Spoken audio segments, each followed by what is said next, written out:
I had found some cheap train tickets to Luxembourg, and being the adventurous person I am, I decided last minute to book them and go all by myself.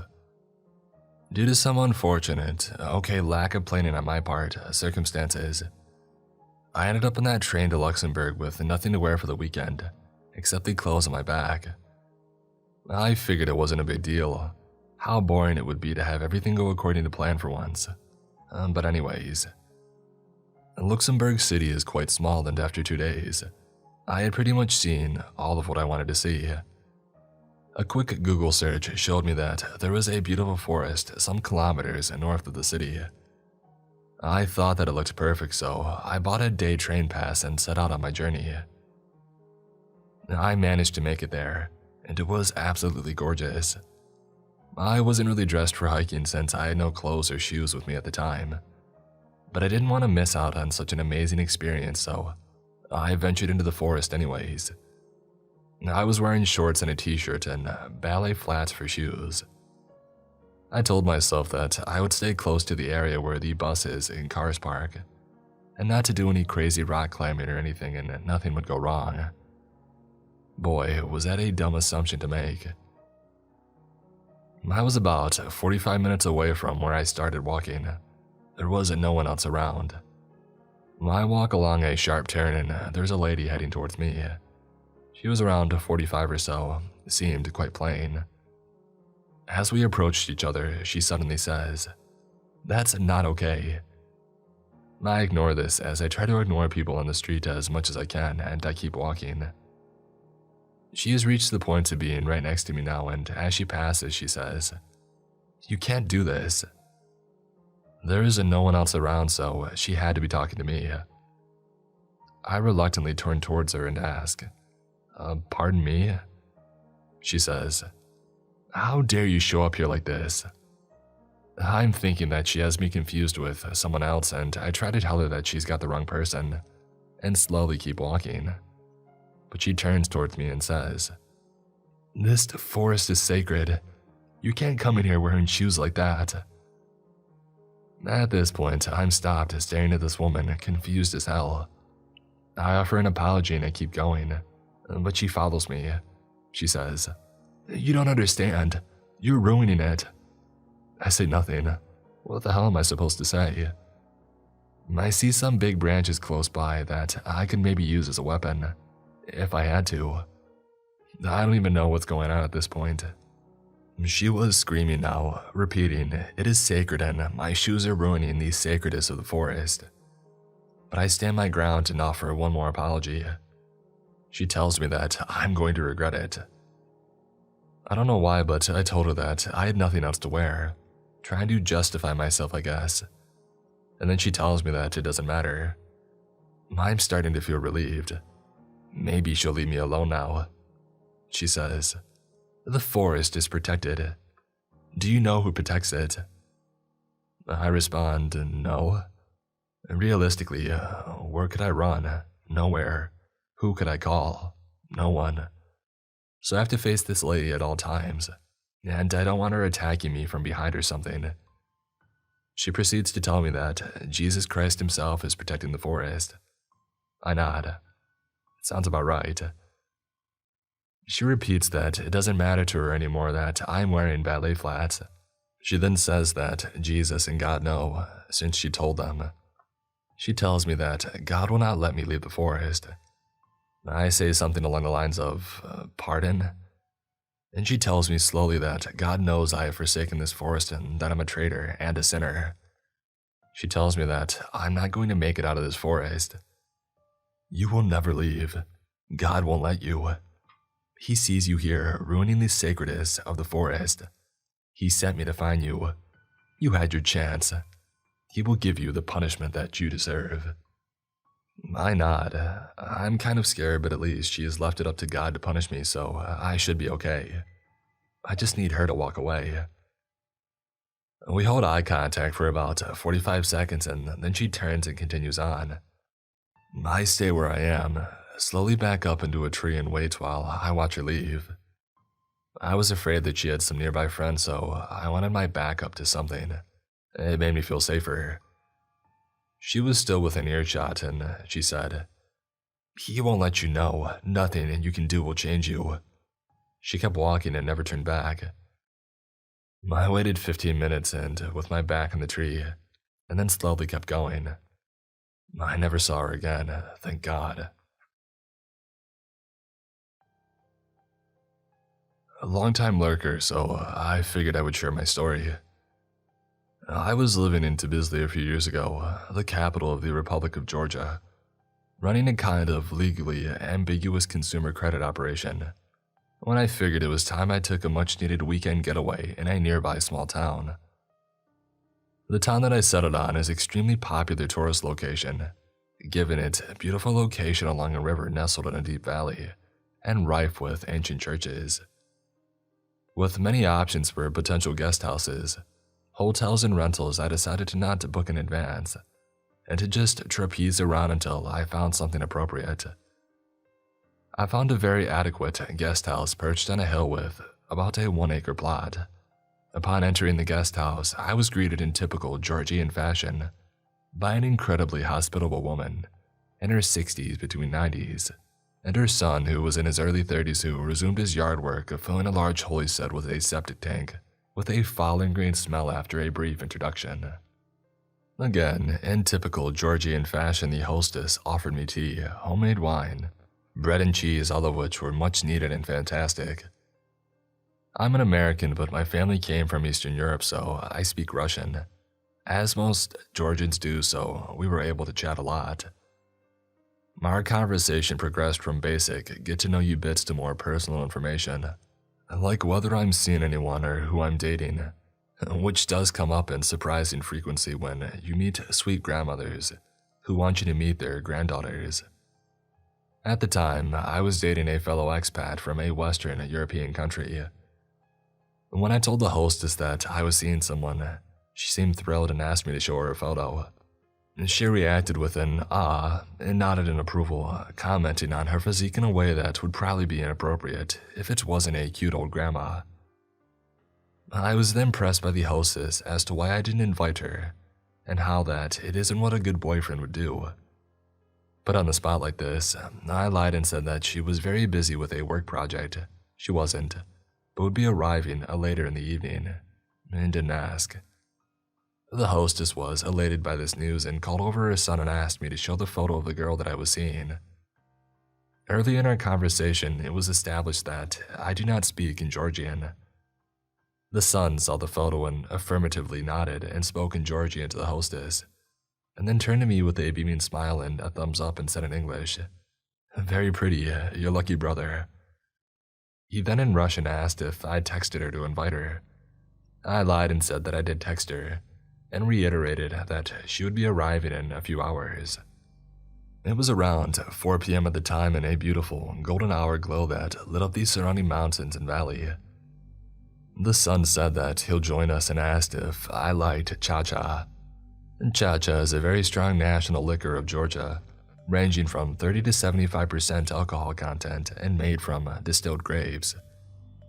I'd become quite the savant of cha-cha, and despite some strange feelings about their fixation on the female visitor, I obliged. Cha-cha is not for the weak-hearted, but I was very used to consuming it at the time. I should have paid more notice to the very intentional placement of these shots that he filled for us, but I pushed those misgivings aside and had the shot after a very traditional toast. Around 20 minutes later, I felt exhausted and ill and excused myself to my room, saying that I needed a quick nap. Walking to my room, I knew something was amiss. As mentioned in the beginning, I was fronting a questionable business and I did have a firearm in my bag, and I made a mental note to take it and put it under my pillow. But as one can imagine, it isn't easy to remember things even on a short term when apparently drugged. Despite failing to collect my weapon, I did close my blinds as the afternoon sun was blaring into the room, and I wanted darkness. Passing out at around 4:30 p.m., I awoke to darkness at 4:45 a.m. with a raging headache. My window shades were partially opened, despite me closing them before passing out. They were opened with about 2 feet of space visible to the outside. My bags were not at the position that I had left them, and the television was on, and on high volume despite me never using it, and the door was only partially closed. I peered out the window and didn't see anything, so I quickly went to my bag, retrieved my firearm, and went to the bathroom, with the intention of calling my coworkers or a driver to pick me up. I had no cell service and no Wi-Fi, despite having perfectly fine reception the day prior. I went back to bed with the weapon under the pillow, with zero desire for inclination to fall back asleep. After an hour or so of pretending to be asleep, I saw the sun peer through the window to get a look inside. At this point, I was certain it was not my imagination playing tricks on me, and that I was in trouble. I came out around sunrise to find both the hostess and her son sipping tea on the deck, and told the hostess that my girlfriend was arriving soon on a bus, and that I would bring her when it arrived. I grabbed my backpack and left my other bag to give the impression that I wasn't fleeing. I got service immediately after leaving the property, and called a partner to come pick me up. An old-school businessman who was floating the money that I had run the lending operation. With that, I told him the story, and he said that he would handle it. He did handle it. I still think about the foul-smelling hole that the sun was digging. The last guess, maybe. Weeks later, I decided that it wasn't the place or business for me, and applied to law school on the other side of the world. This is something that happened to me 5 or so years ago. I was fresh out of university with my degree in international development. I wanted to help undeserved communities develop meaningful projects and see more of the world. I was young. I was naive, eager to get started. I took one of the first jobs that offered me a position. It wasn't something I necessarily wanted to do, but it was adjacent to my interests and, more importantly, took me to a place that I had never been before. I loved everything when I arrived. It was beautiful, sunny, and green. My new coworkers, all local staff, were amazing and so kind. My boss invited me to play soccer on Sundays with his family. My fellow project coordinator would go out dance with me on the weekends. My roommate, a fellow expat working in development as well, was a fun and spunky woman that I adored. I felt so blessed. And then one day it all changed.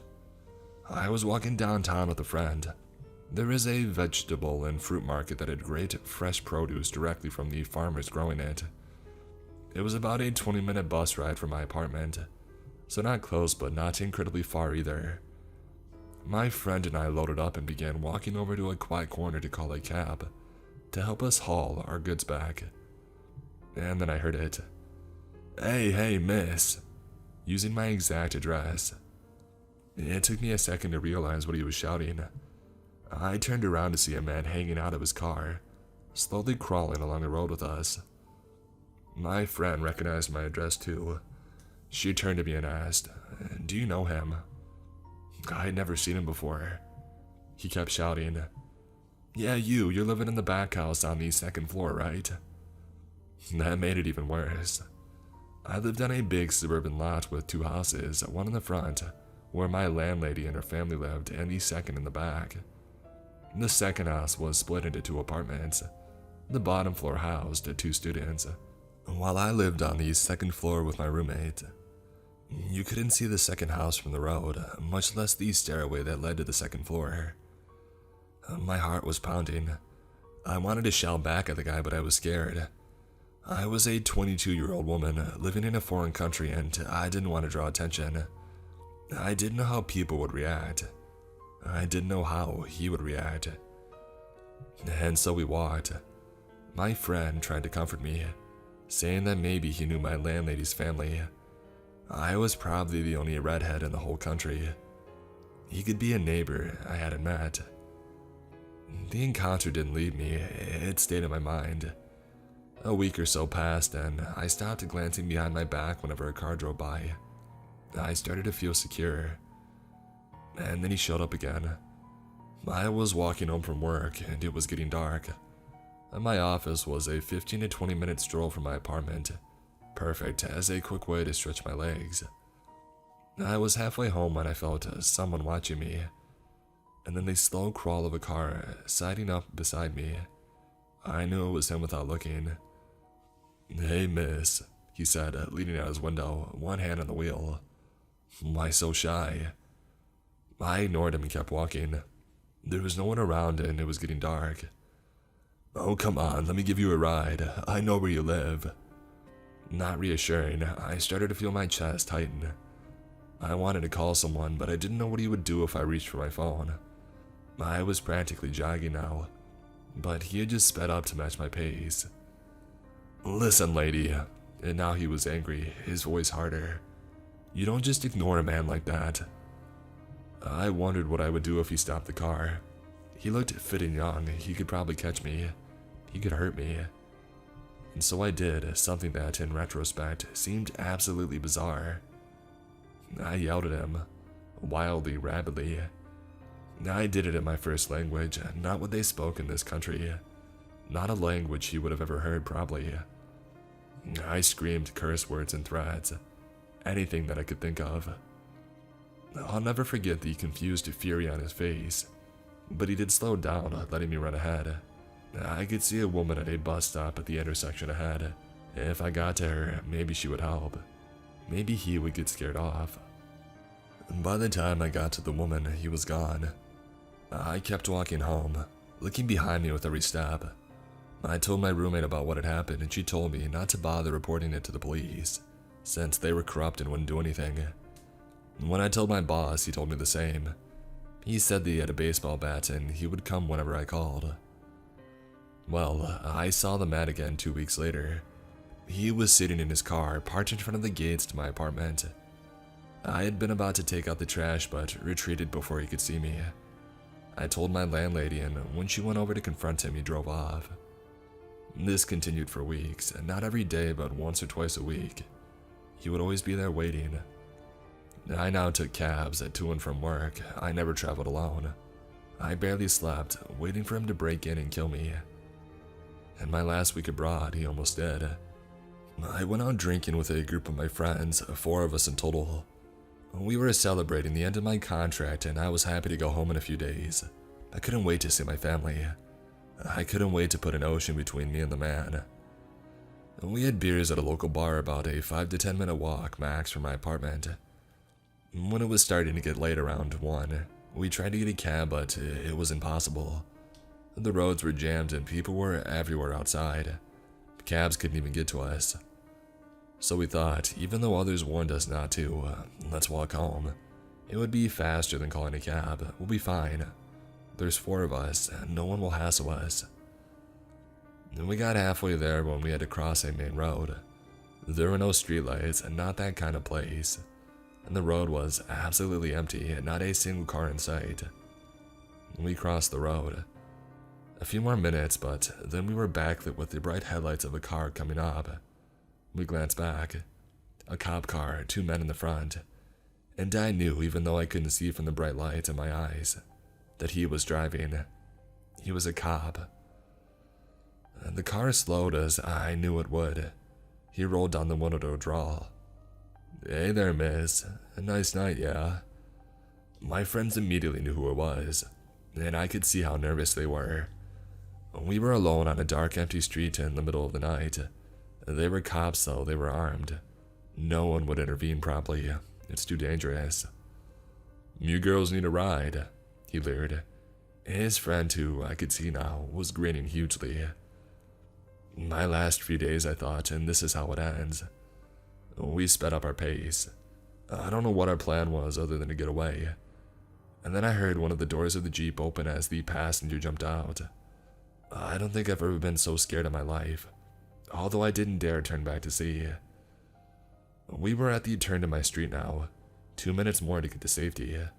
The car was right behind us. Whoever had gotten out of the car was right behind us. 2 of my friends were ahead now, while another clutched my hand and dragged me along. And then out of nowhere, another car appeared. They were coming from the opposite direction, illuminating us all. When they slowed to see what was going on, I had never been so grateful. It was an older couple and they looked concerned. I think they knew something very bad was about to happen.